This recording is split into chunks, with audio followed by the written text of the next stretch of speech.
Darius Wright is a prolific out-of-body experiencer, explorer, respected teacher, philosopher, dedicated to unraveling the truth of the unseen realms and the other side through the out-of-body state. He's been practicing out-of-body experiences since childhood. He's had many encounters on the other side with beings of many different shades. We're talking extraterrestrials, angels, seraphim. And he is very much focused on the great work, which is to help people achieve mastery over their own out-of-body experience and to be able to travel through and experience the other side.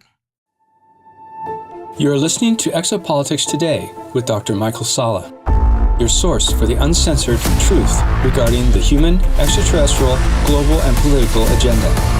Click the like button and subscribe to this channel. And now, here's Dr. Michael Salla. Welcome, Darius, to the show. Yeah, thanks for having me on, man. I think this is a very cool opportunity because it helps bridge another area of a community, so that's important. Yeah, it is. It is very important. And I think there is a lot of overlap between what you do and I do. But for people who don't know you, I'm sure a lot of my audience don't know anything about you. So why don't we just begin from the start in terms of when you first started having out-of-body experiences? Yeah. So for everybody that knows me, they're going to know this. And I will try to keep this very brief and to the point. But essentially, I just do controlled out-of-body states. And this is no different from a near death. And to really drive what I'm doing home, the whole pursuit for a lot of people is to figure out truth, a level of truth, or the truth of who we are. And this is usually accomplished by seeing it, remembering it, or dying. And everybody has this information within them. And so when people die, they temporarily see that place, the place that they left. And this always sparks within them the heart again, the truth of who they are. They always come back changed. And from a young age at 16, you could say that's what happened to me. I had an experience and it changed my heart. It changed me back to me again. And all through these years, I've been searching, trying to do these consciously, just to figure out a truth of who we are, what the whole point of this is, and the point of creation too. And because in viewing this through out of bodies, I've been able to come to a solid foundation of what that is. And what once spoken, it tends to change people and make them remember again, because it's like just that little flame that gets triggered again. And once they hear it, tends to bring them back to that state, back into the heart, back into love, back into searching for that, because that's the most important thing. Otherwise, I think a lot of the things that we do in the pursuit becomes a distraction if it's not for that. And so that's my story in a very brief nutshell, more of like the purpose behind it. But an out of body is just a controlled state. It's also a controlled state that the CIA has put over millions and millions of dollars into an operation to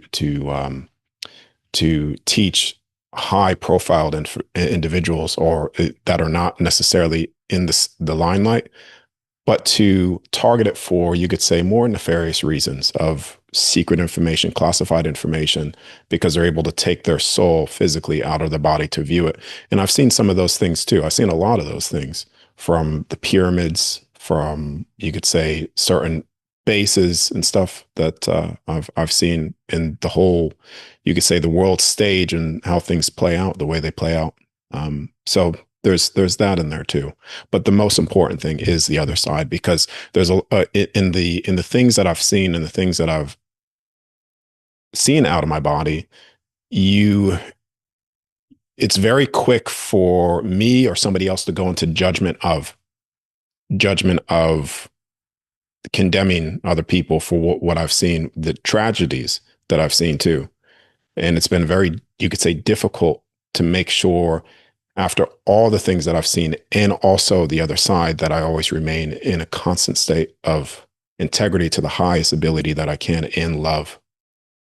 So that Okay. that I hope that gets people the energy behind why, instead of just a story, you know. Okay. Yes, you're very curious as to what you learned about what the CIA is doing in this regard. I know about the Monroe Institute and Robert Hmm. Monroe, and the CIA sent a lot of people there. Actually, a lot of intelligence agents sent people there to be trained in remote viewing, out of body experience. So, I mean, have you encountered some of these people in your own work in some way? I have, so I've had, I wouldn't say Monroe, but I have been contacted. You could say how they do a soft contact or whatever of asking to teach certain things. Um, but I won't go there. I'd much rather leave this place in death before that happens, because my thing, Michael, is to ter- help you could say expose, but also bring light to the systems, the very systems that have enslaved people for so long. And by supporting those systems, no matter what they offer, is only supporting more enslavement to humanity. So instead, I choose, consciously always choose, to share it with people, because the more people that know of it, and it's not a just know the feeling of it again, the more people slowly start to step into their true power again. The only reason why we are in the state that we are today, the only reason, is because people have lost the understanding of their true home or where they come from in love. And Hmm. because of that's lost, they do everything here in a place of fear of, an attachment of, and you don't take anything with you here. You know, the car, none of it comes with you. And so it's all survival fear based programming that they've set up here. And yeah, I don't really like to support like things like that. So, but yes, Yeah. yeah.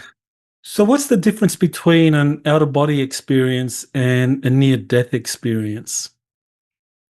Um, okay, so then I'll, I guess I'll ask a question with a question, to make it interesting. What do you feel the difference is? Well, I'm kind of cheating because I watched you actually answer Yeah. the question that an OBE is just a controlled NDE. But yeah, I think that's kind of like that sounds accurate. I mean that somehow you can train yourself to be able to have these out of body experiences that are very, very similar to what people who have reported the near death experiences. Yeah. So the reason why I did that is because it's for people that are listening too. Like if you try to ask that question to yourself, I think you'll come to the conclusion that when you die, your soul leaves. When you leave the body, the soul leaves. And this is where the confusion could happen with remote viewing, without a body. Now, remote viewing is is essentially where you are just projecting your awareness to a particular place. And so it's more of like intuition. You could see, yes, you could see things in remote viewing, but you're projecting your consciousness there instead. So viewing certain things, angles, etc. Maybe you write things down. It's been 100% proven that this is 100% valid. And like I said, thousands of dollars in the CIA to then prove this things as well has been done. But the difference between the remote viewing and out of body, near death, when you sort of you add those things up in that way, is when you come out of your body. And I've remote viewed before, but when you come out of your body, um, you it's an amazing feeling, because you end up, for instance, I give this example a lot. The moment you come out, your soul is as physical as your physical body. So when you walk up to something and you touch it, like this microphone, it feels as physical as if you're physically touching it. The thought forms, everything is physical. And so the you're 100% physically there as your soul, conscious as if you're dead. And that's pretty much it. And this is something that for people as well too, and for your audience that's listening. Yeah, maybe if you What? can. Yeah, go ahead. I was just going to ask you to clarify.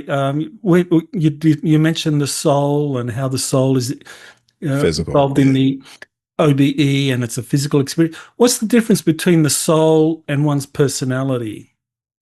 Yeah. Okay. I'll do that too. But the before I answer that, I want to say this, that the soul, this is a lot of people's fear. The fear is they end up losing a part of their self in a way. They end up losing a part of their physicality expressions. But the soul, when you die, when you leave here, is all of the pleasures of physical life with no limitations placed on you. Your soul is physical. It has touch. You could touch loved ones. You could interact with people that have passed away. I've interacted with more people than just my Uncle Bob that have passed away. That when you're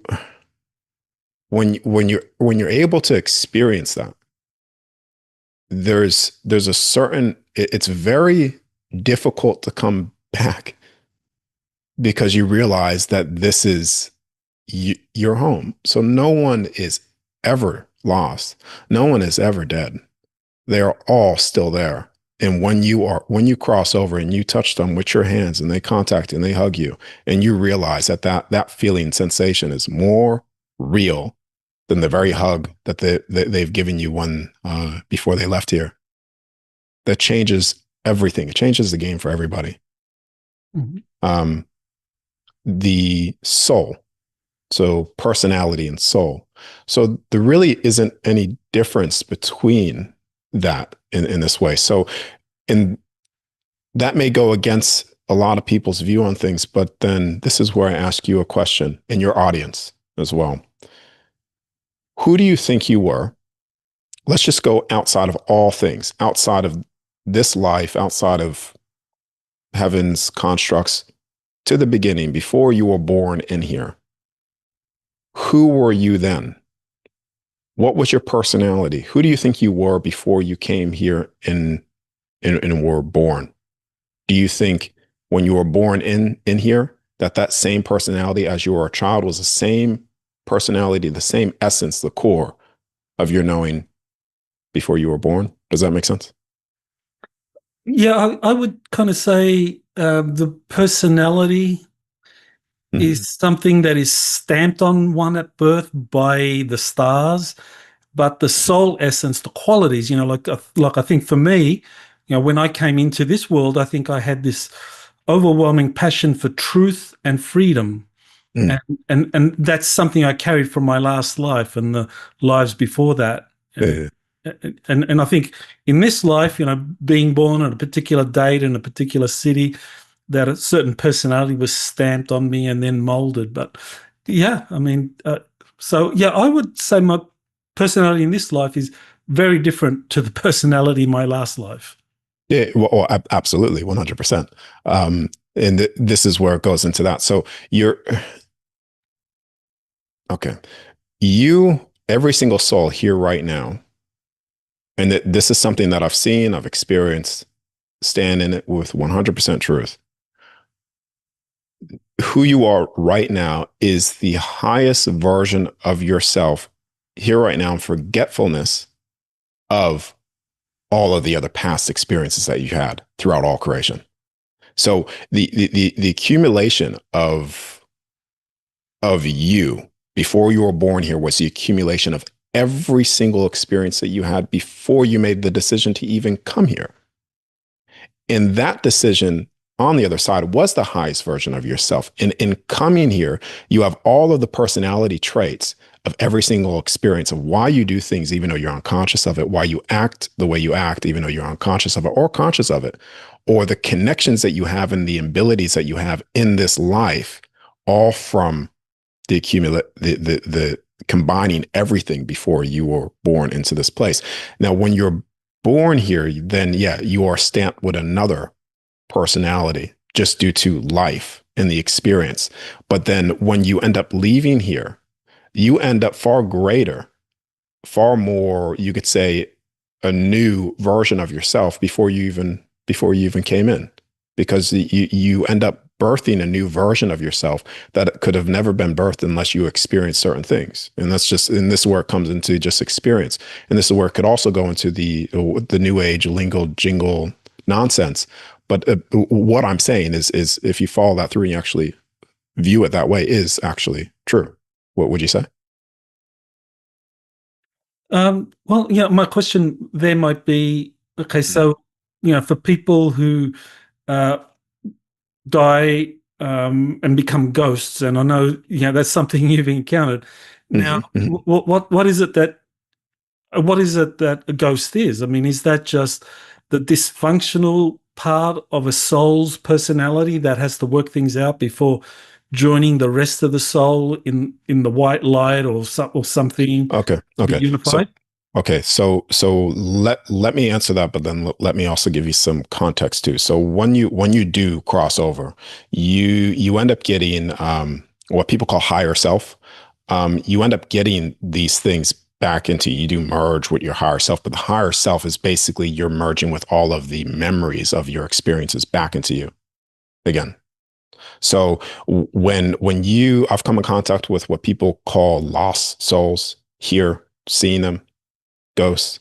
And what this is when you have an out of body or you die, if you have a strong belief of something or grief of something, the hell, you could say hell is experienced through grief of, because that emotion, even when you leave here, doesn't necessarily change, even though it's in your things are loving on the other side.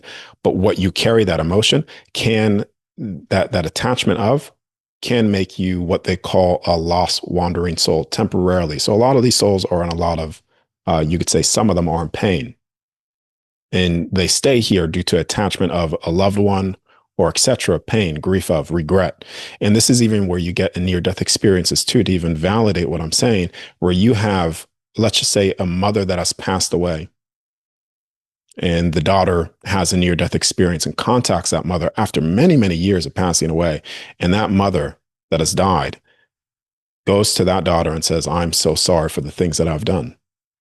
I'm sorry. And then it's only when the forgiveness is there, then that mother finally could relieve herself of her own, you could say, lost, or not lost soul, but ghost like, lost soul, wandering soul of grief of.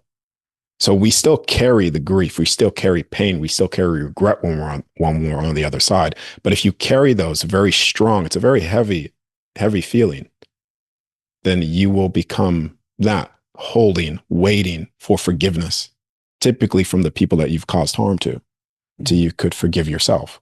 And souls usually think that they're searching for forgiveness in the other person, but actually they are forgiving themselves, and they need that confirmation for that other individual to say, I forgive you, for them to release themselves from that prison and hell that they're in temporarily. Does that make sense? Does that answer it? Sure. Yeah. Yeah. Okay. All right.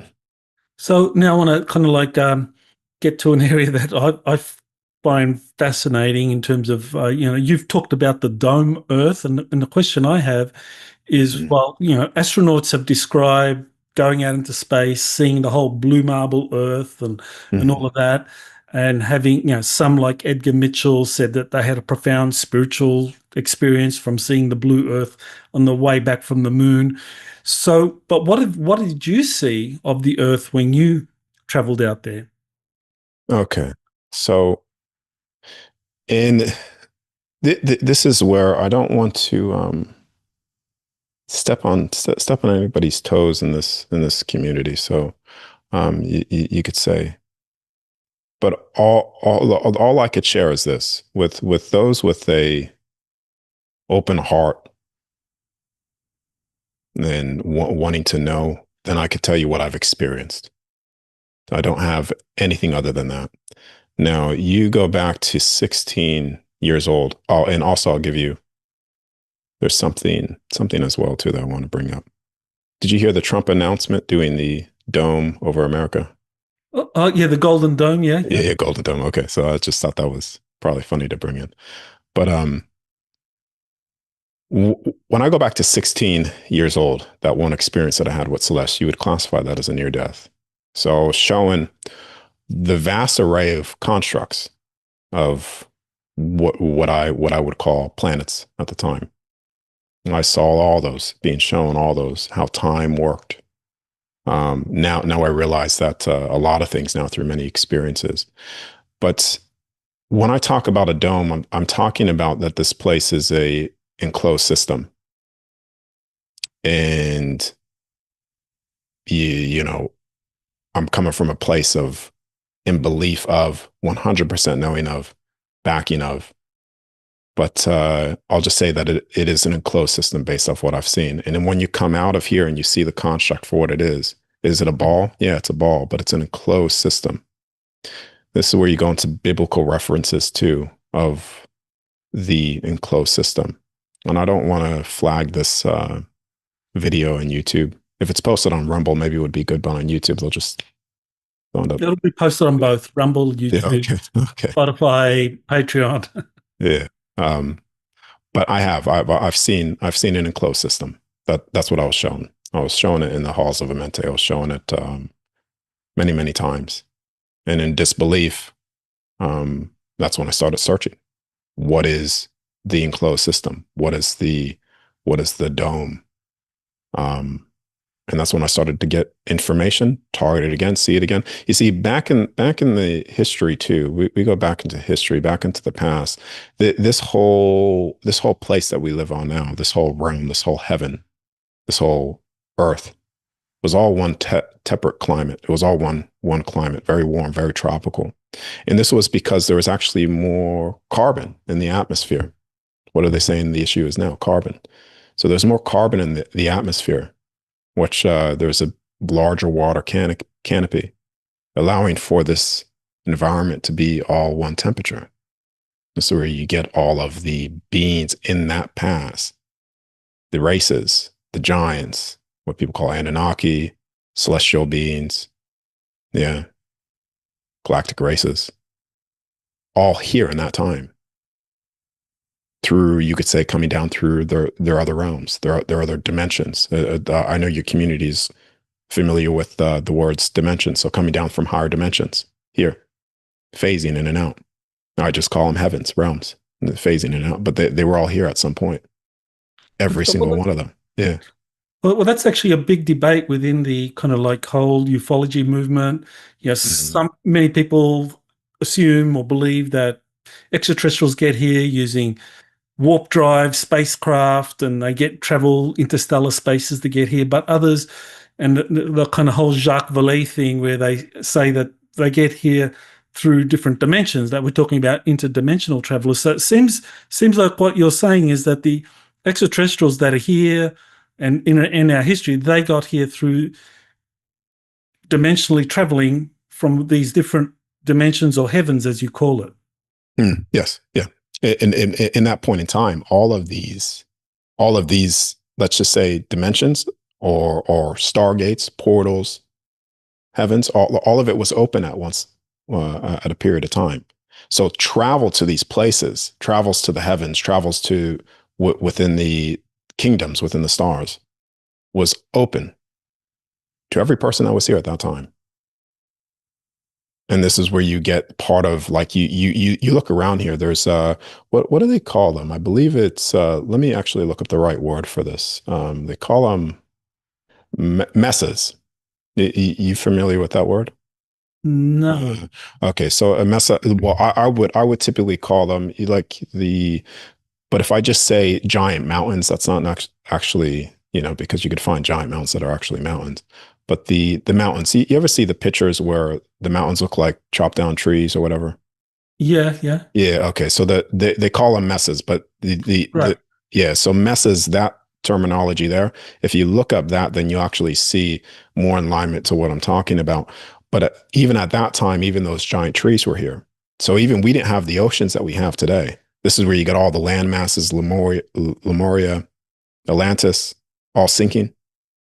And even though they're still, Atlantis is in a certain place, still located in a certain area, but when all those giant trees were here, they sucked up water. So a lot of the land masses were exposed at that point, and there was a lot more land here.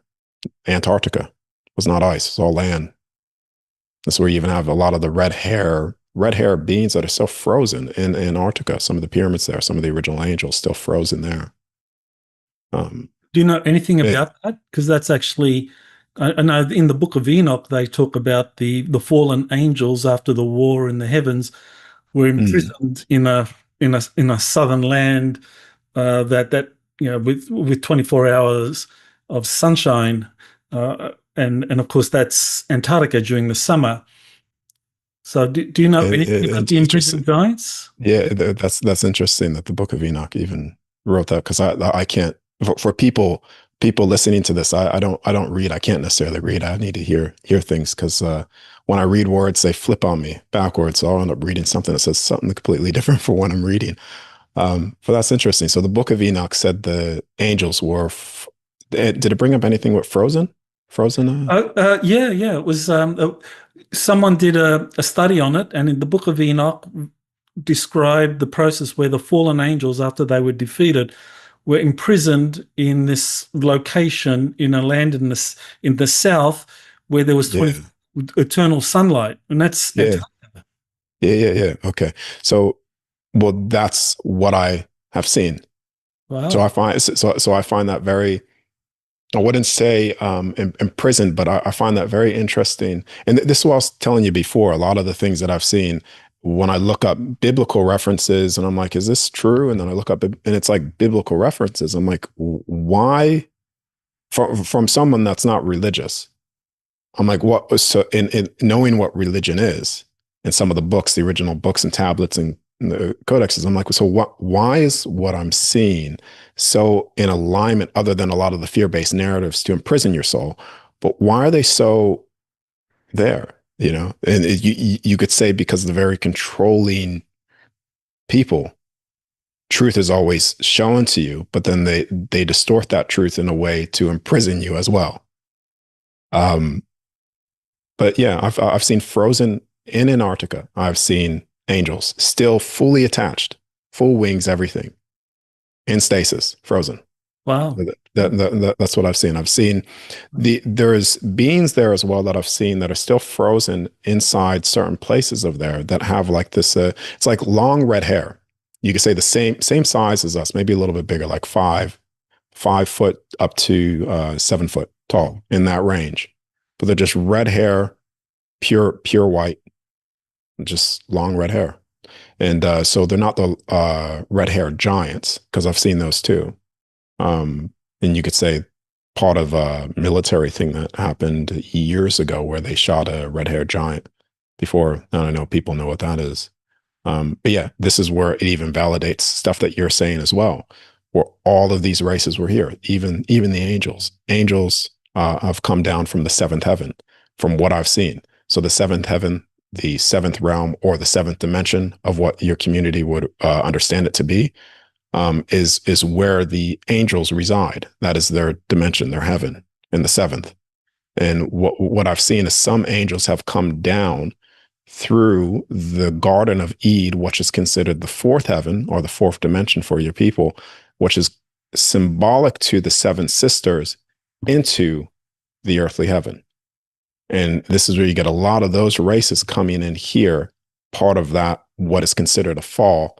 But I would say those are where you're seeing a lot of the frozen bodies, because they even had technology there too, to project their consciousness into different bodies, even into physical form. And so, yeah, you're looking into pyramids, beds, in order to project consciousnesses or soul consciousness from one form of body to another body. They've even shown that in Avatar, the movie. A lot of people think these are just movies, but it's like truth in plain sight. Yeah. okay, so that's interesting. So whether we're talking about the angelic dimension or other dimensions, that there can be avatar bodies here in our dimension, and whenever they want to, they can transport their consciousness into that avatar body. Is that what you're saying from the different dimensions? Um, well, that's a good question. Haven't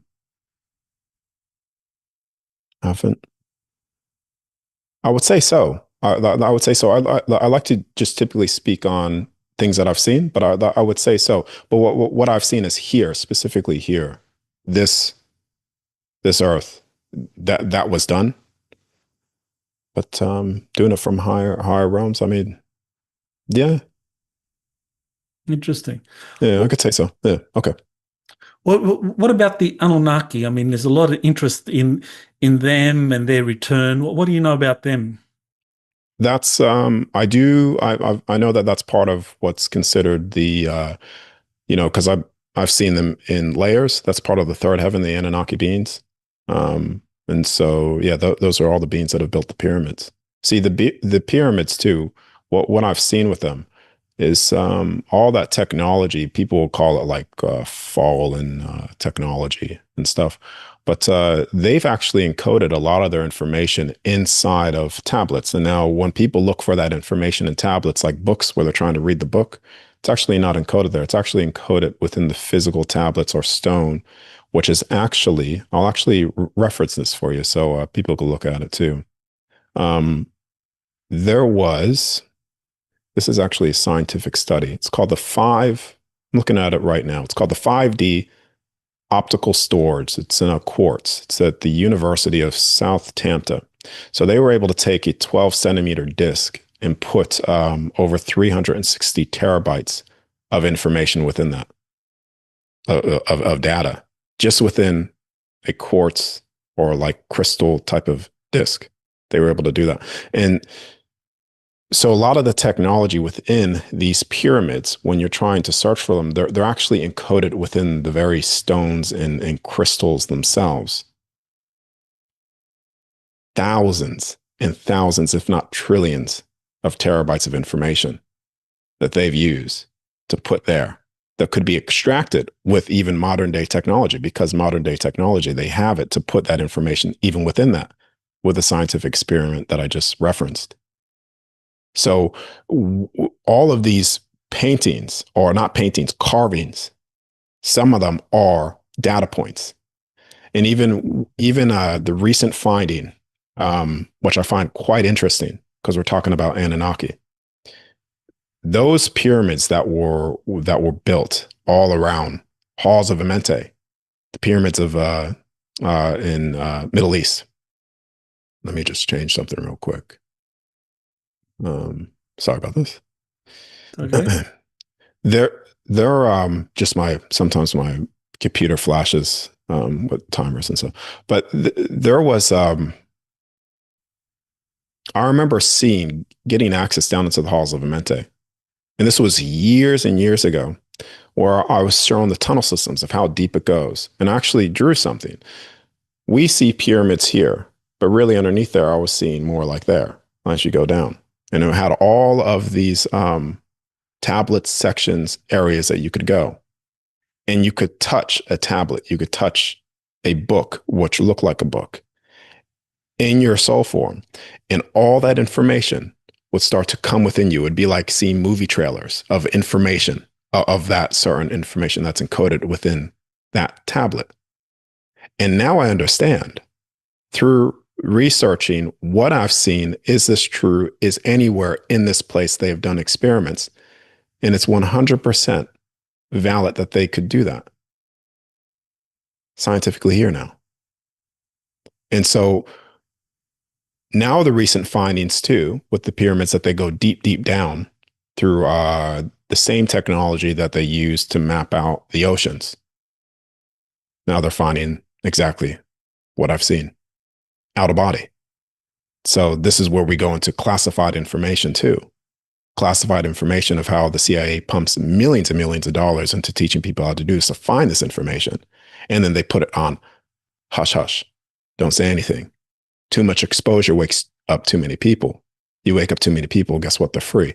They even have patents, by the way, too. Things that I've seen, like the Stargate portals, which are in the pyramids. Think about the pyramids operated as a many things, but also as an airport to this entire plane that we're on, this entire realm that we're on, acted as like an airport. You go on here, transport yourself there, all through frequencies. So, yeah. Yeah, yeah. I've Mm. come across that underneath Giza uh, plateau, there's portals and a hall of records, and you mentioned the halls of Amenti. Yes. So, so beings come and go out of that. Yeah. I'm kind of curious when you're in the out of body experience and you meet one of these beings, whether it's an Anunnaki Mhm. or or say another type of extraterrestrial. I mean, do they see you? Do you have an interaction? Do you have a communication? So when I'm out of my body, yeah. So if I'm actually seeing them and they're showing me things. Sometimes when I'm out of body too, it's like I'm viewing a past time event, seeing things in the past, and I'm seeing people walk around, and they can't interact with me, as if I'm seeing that scene of events taking place. And this is no different from me seeing like some future time events that I've seen for myself. It's like the same thing. But yeah, majority of the time, it's an interaction. It's in some of these interactions at first, it's very, very hard for me, very difficult because there's a lot of fear, panic of, um, but yeah, to answer it in short.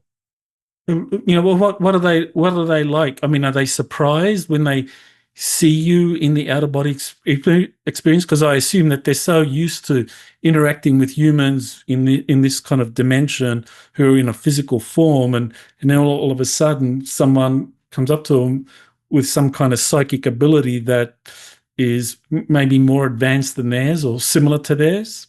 Well, a lot of these races, anyways, are very, very attuned to contact and speaking because they're what you would say multidimensional in and of themselves. They have that technology already within them as well. Some is technology that is made, but they understand that, and so it's it's not necessarily based off what I've experienced. There's only one time that I had an experience with a race of beings where it was more of shock, and I realized what that shock was.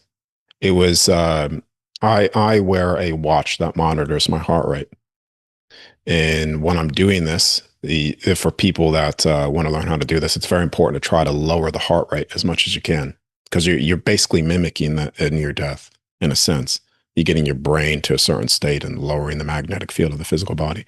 So there's certain points where I've measured my heart rate at 29 beats per minute, sometimes even lower, but doing this. And so I already have a low heart rate anyways. You could say maybe that's from my past training or stuff that I used to do, like fit and stuff. But I'm able to bring that very, very low. If it takes time, but I'm able to bring it very, very low. And there was an experience that I had where I'm coming out of my body in my bed. I'm accessing time. And you could say this is where I've never really shared this one before, but this is also where I've come in contact, which is like, I call them the black elves or whatever, or the black elves, which are very symbolic to time. And I was the first time that I was seeing time. And they just presented themselves to me pure black. You could see all the stars, like, pins of light all through their body.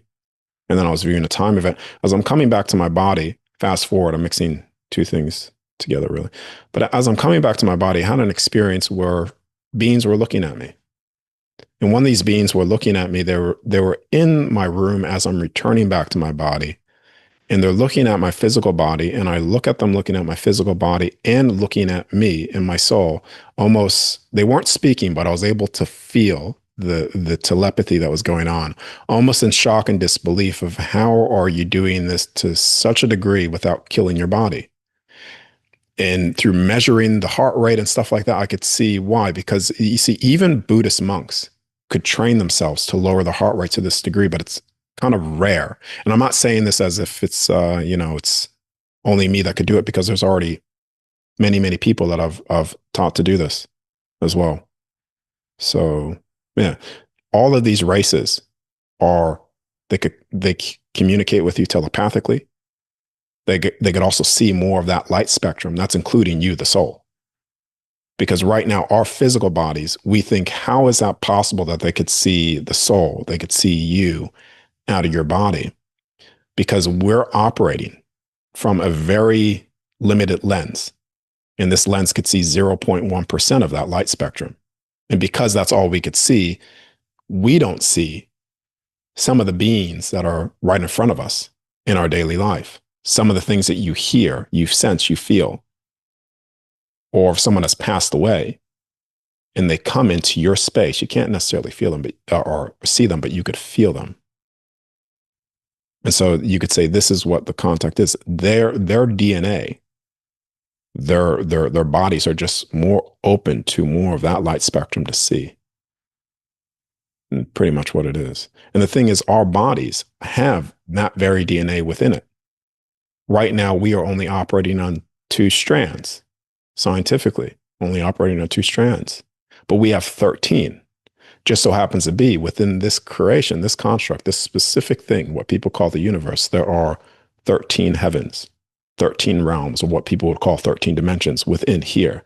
And we have 13, the 13 DNA strand within us. We even have the whole dimensions that have been layered within the brain, that have been observed.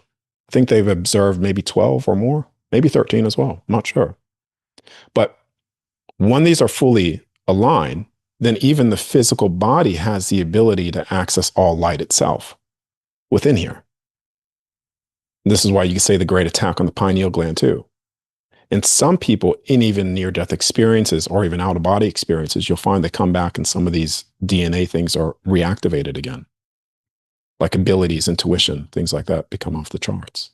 That's only possible if certain things are being activated again. So I hope that gives sense of seeing and what okay. Okay, yeah, no, that helps. So with these 12 or 13 dimensions or different realms, and you mentioned some of them already, the Anunnaki, the angels, the seraphim. Mm-hmm. In order to be able to travel to those, now you mentioned 12-strand DNA. Is there a correspondence? Is this, to be able to travel through all those dimensions, is that how you do it? Have kind of full 12 DNA strand activation? Okay. So to travel to these places, the soul can do it based off its own will, because the thing is, the body right now, even if nothing is turned on with the body, the body's just going to be a crippled computer pretty much.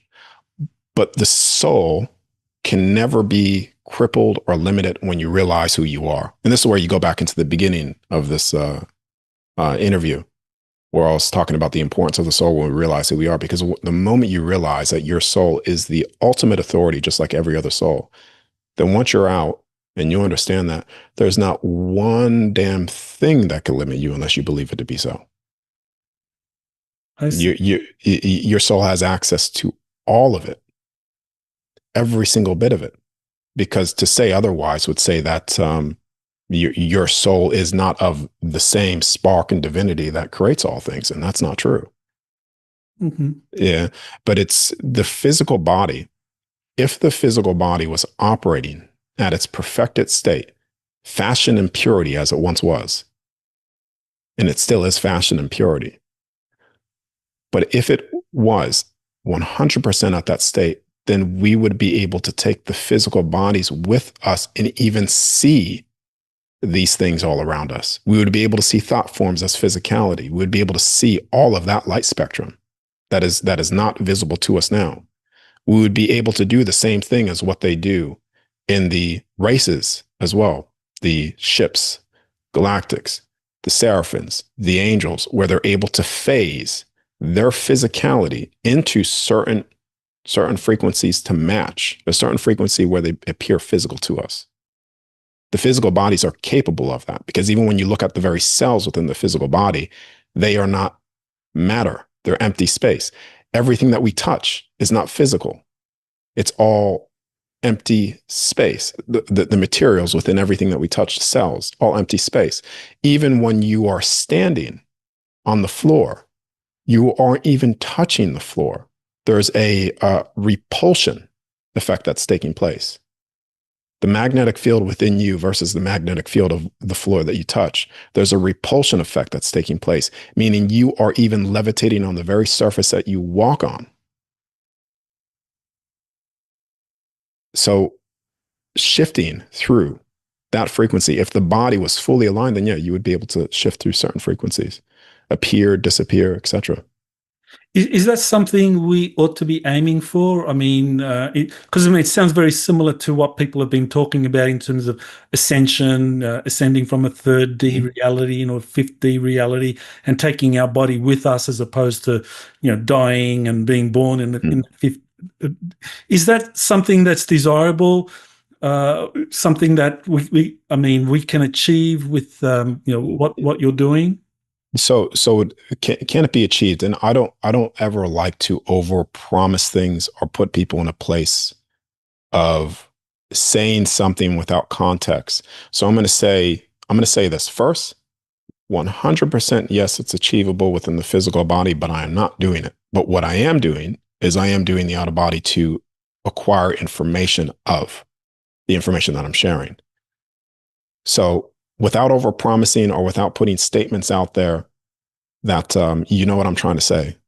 But can the physical bodies do this? Could the physical bodies, in essence, ascend to that level? 100%. It was done in the past. And this is why there's such an attack on the physical body health. There's such an attack with the things that they spray in the sky, things that they put in the food, all to the pure purpose is to try to distort the physical body as much as it can. Because when the body is not distorted at the level that they've done, then your full soul will fully fuses with the physical body, where you're able to do within this construct and see things and have supernatural abilities that would only free humanity. The patents to walk through walls by the CIA, you seen that new one? How they were training people how to walk through walls? It's a patent that's released. Oh, wow. Okay. I haven't seen the patent, but yeah. I know theoretically it's possible. Yeah. So, it's possible. It's possible to do. But I would say the most important thing is just first realizing who we are, because then that even opens up the possibility of that to be questioned or to have a question like that with you. Yeah. Well, my wife, Angelica, she's a big fan of yours, and so she gave me a question that she's interested in. So are all the people who consider themselves star seeds simply remembering roles they played as extraterrestrials in previous cycles of this construct where they had access to all of their memories? If so, is this the reason so many want to reconnect with their star families? Okay. So I know the word star seed, but I'm not familiar with the context behind it. But based off what you're saying, based off what you just said, yeah, I would say yes. So their souls, let's just say lineage, family, come in here with knowledge from the past experiences. And many of them come in here, when they come in here with a collective amount of souls for a mission. Mm-hmm. So I would say yes, based off the limited information that I have with the whole definition of what people call star seeds to be. Mm-hmm. Okay. Well, I know it would be a lot of people believe that they're star seeds from the Pleiades star system, which is, according to the scientific worldview, is like 440 light years away. But in terms of what you have experienced, is that really correct, or are they remembering life in another dimension where maybe in that life they experienced a realm where they called it the Pleiades? Okay. All right. So I would still say yes to that. I would still say yes. So what would be happening there is, let's just say, the galactic races, the second heaven. So you would have a collection of souls that choose to come in here to do a particular set of a mission. And with that, they hold a certain template of frequency. Um, so I would say yes to that. I won't necessarily agree with or say yes to a lot of the other things, but I would say specifically to just that connection. Yes, yes, 100%. Yeah. Okay. Well, another question is reincarnation and soul traps. I mean, people are wanting to know. Well, some people say, well, when you leave the body at death, Mm. don't go into the white light. That's the soul trap. Turn around and kind of like, go into the stars, and that's Mm. freedom. That's liberation. So, what's your take on that?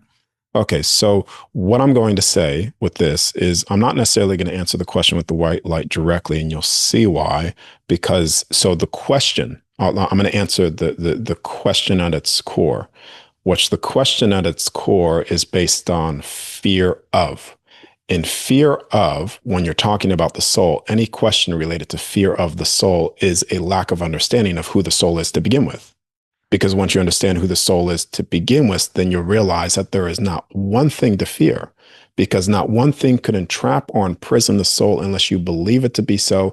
And when you believe it to be so, then you take your soul will at its highest authority, its highest state of divinity, fashion and purity at the highest state, and you lower yourself to that fear-based frequency to even be imprisoned within that fear to begin with. It's the same thing that happened to me. So nothing related to when you leave this place, when you leave the body, when you die, there is not one thing that you should ever fear. Not one thing. Because you as a soul is an eternal being. You are limitless unless you put that limit on you. And this is where you get those souls that are lost souls, because they have such a deeply ingrained fear of something happening to their soul, where they create their own prison temporarily. But when the soul realizes who it really is, not one thing could touch you. Let's even go religiously into this as well. And I know your crowd isn't religious, but I'm just to give context to what I'm saying. Let's pretend for a moment that there's an all-powerful God that exists. All authority God, all unconditional loving God that is actually out there, and he is in that state. So do you believe for a moment that that being is touchable in any form of entrapment? A lot of people would say no, but that very being is that spark is within every single one of you. So that means you hold that same capacity. You hold the very spark of creation within you. So it's, I hope that helps with context. Okay, well, that is a very important point there, that we hold that part of that Godhead or infinite creator, whatever you want to call it, that we hold that within us. And people have talked about an infinity point inside of us, like in the heart center, there is an infinity point. That's the heart of that's where the soul resides. So how does that work in terms of the chakra system? Because I know you've talked about the chakra system, that correlates with the kind of the different dimensions or the different heavens. So how does all that work? Okay. So I do want to say this too. Well, there's two ways to answer this. Everything with the physical body in this construct is mirrored. So the physical body is mirrored off the construct design. Construct design is mirrored off the as above, so below, as within, so without. So let's just go with the chakra system. for a moment. We're just going to play with that. So we have, I think of what they say. We have seven, apparently, just like seven of them. And so when you look into the chakra system, they say we have seven, top ones here. And then above that, we have, so funny that you brought this up because I actually wrote this down. We have 1, 2, 3, 4, 5. We have five more above the seventh, what actually comes to the 12. You've seen that information before? Yeah. Yeah, I've come across that before. Yeah. So then we have total of 12. So if we're playing with chakra, then we have 12 chakras within the very core of us, all the way up. Just so happens to be that there's 12, 13 dimensions, heavens here. So the chakra system, you could say, is a way to learn how to, at the basic sense, funnel energy. Pretty much. But I don't really like to focus on chakras because the chakra systems in and of themselves, you could say, is a distraction because you limit yourself to a particular point within the physical body, and the soul's already unlimited. So I would say there's only one true spark, one true source, and it just so happens to be right there. Mm-hmm. I'll just leave that there. But to answer your question with the context and everything, okay. So how does the soul leave the body? Does it go through a particular chakra? Like, does it come through the heart chakra? Does it come through the crown chakra? I've seen that. Or does it somehow just come out of this infinity point? Yeah. So every single time when I come out, sometimes I get feels like I'm sinking, but I wouldn't say it's through one singular point that you get pulled out, because sometimes when you're coming out, it just feels like you're physically sitting up. Like you physically sit up. And then when you're sitting up, there's temporarily, unless you're in the know, it doesn't even feel like you even came out of your body. It feels like you're still in your body until you look back and see that you're still on the bed. And that's why I said it's no different from a near death, because when people die or near death experiences, they have that same experience. They either float up or they sit up, and they don't even realize what happened most of the time. They're like, wait, and it's not until they see themselves in the physical body that's dead. They're like, oh my God, I'm out of my body. I'm dead. So that's how I come out. That's how I've come out all the time. So Yeah, I know Robert Monroe described a very similar process for how he got out of the body, just rolling out, sitting up, and he had different names for it. Well, I know you need to go pretty soon, so I wanted to ask you one last question to just kind of wrap it up. So why don't you tell us about the great work? What is that, and why is that so important to you? So it's that is important to me for this reason. When leaving my body in near-death experiences, people have a choice, even in the out-of-body state, whether if they still want to be here or not. Many people could be my witness to this too. I've stated to some people, if I leave my body and so I don't come back, just know, don't cry or whatever. And I'm not saying that as like, I'm suicidal or anything like that, because I'm not suicidal. I think I need to make that clear. Even on a public interview, I, Darius J. Wright, am not suicidal, just in case something were to happen. But I have stated those things just to people because the choice is always there. And so when coming out of my body, it was my Uncle Bob, particularly him, that showed me with other beings. I said, so what's the whole point of this? Like, otherwise I don't want to come back. He said, it's the great work. He said, a group of souls are doing the great work, which is waking people up to the other side. And when I came back to that, back here, I asked myself, okay, what's the best way to wake people up to the other side? What's the best way to truly spark something again, to make them realize that it's 100% your soul. Your home is never here. It's there. That's your true state. And since 16, actually, I've been doing, people think I'm new on the scene, but since 16, behind the scenes on other platforms, things that are probably deleted already, I've been trying to spread information from that one experience from 16. But it wasn't until I made an agreement to do this that I've just had this massive amount of support from the other side of spreading it. I've had beings trying to guide me as well, to push this forward. And I'm a very private person. To be doing stuff like this, if you were to someone tell me I would be doing stuff like this, not in a million years, I wouldn't think so. I would much like privacy. But